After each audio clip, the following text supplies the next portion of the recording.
तो हाय CUET aspirants 2026।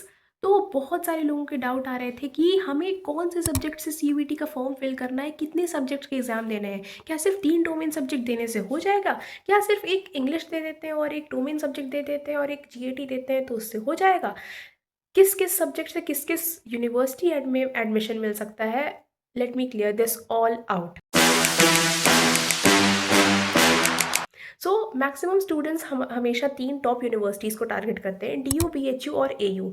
और let me tell you very clearly, तीनों ही सेंट्रल यूनिवर्सिटीज़ में जो भी सिलेक्शन का क्राइटेरिया है वो डिफरेंट है। और अगर आपको अपना सेंट्रल यूनिवर्सिटी में सीट सिक्योर करना है then it is very very necessary कि आप सारे जितने आपके पास ऑप्शंस हैं सब में ट्राई करो। Now let me tell you, अब कुछ लोग बोलेंगे कि हमारा दीदी ये सब्जेक्ट स्ट्रांग नहीं है, वो सब्जेक्ट वीक है, हमें GAT नहीं आती, हमने इंग्लिश नहीं पढ़ा है। Now let me first clear this out. ऐसा तो नहीं हो सकता कि आपके किसी सब्जेक्ट में अगर कॉन्फिडेंस नहीं है तो आपके 0 नंबर आ जाएंगे। I will tell you my experience now. जब मैंने CUET दिया था पहले तो मुझे भी लगता था कि सिर्फ 3 सब्जेक्ट डोमेन में एग्ज़ाम देना है और मेरा हो जाएगा। PCB ऐसे भी मैं पढ़ रही थी अपने 12th बोर्ड्स के लिए और उसी को बस ढंग से रिवाइज कर लेना था और CUET में वही आने वाला था। And since I was also a NEET aspirant तो MCQ का तो मुझे प्रैक्टिस था। I was not at all thinking about English and GAT।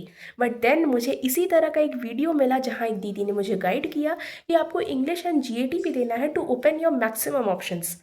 And I really really want thank her, क्योंकि अगर मैंने उस दिन वो वीडियो नहीं सुना होता तो मैं इलाहाबाद यूनिवर्सिटी में अपनी सीट नहीं सिक्योर कर पाती।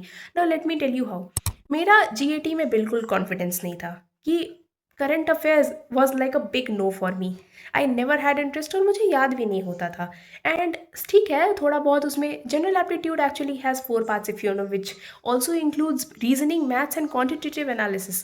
बट मुझे ये सब तो ठीक था, but current affairs was a big zero for me. So I was really afraid कि मेरा कितना आएगा, क्या होगा। And let me tell you, I did not score well. मैं 80 नंबर तक सही करके आई थी अपनी GAT के पेपर में and I actually scored 79 only in it.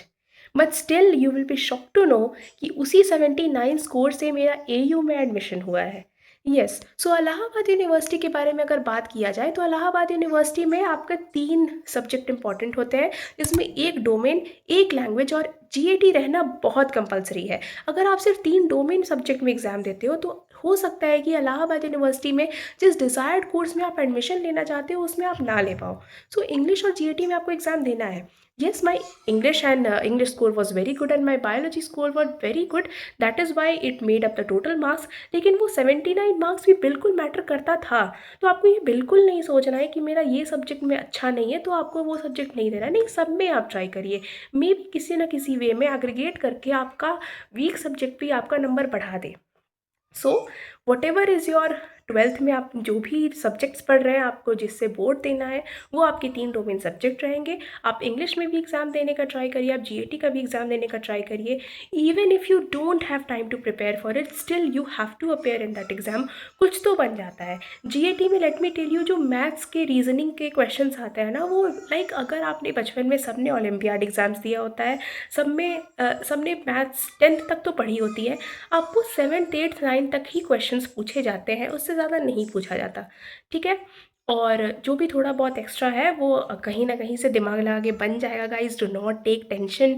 और इंग्लिश भी अगर आप बोलोगे कि हमें इंग्लिश नहीं आती, जो हिंदी मीडियम से है वो हिंदी लैंग्वेज से एग्ज़ाम देंगे, और जो इंग्लिश मीडियम से है आपको 10th तक अगर आपने बिना चीटिंग किए अच्छे से ग्रामर पढ़ा है, वो कैप पढ़ा है, अब पे इंग्लिश का भी एग्ज़ाम बहुत अच्छा जाने वाला है। So all the best guys, prepare for it. अगर कुछ भी और डाउट हो किसी भी CUET या फिर उसके फॉर्म फिलिंग या कुछ भी से भी related, you can comment down CUET and you can ask me. I will definitely try to reach you out as soon as possible. Subscribe करना मत भूलना, because I will keep bringing such kind of video जिससे आपकी कुछ ना कुछ तो help होती रहे। So bye bye.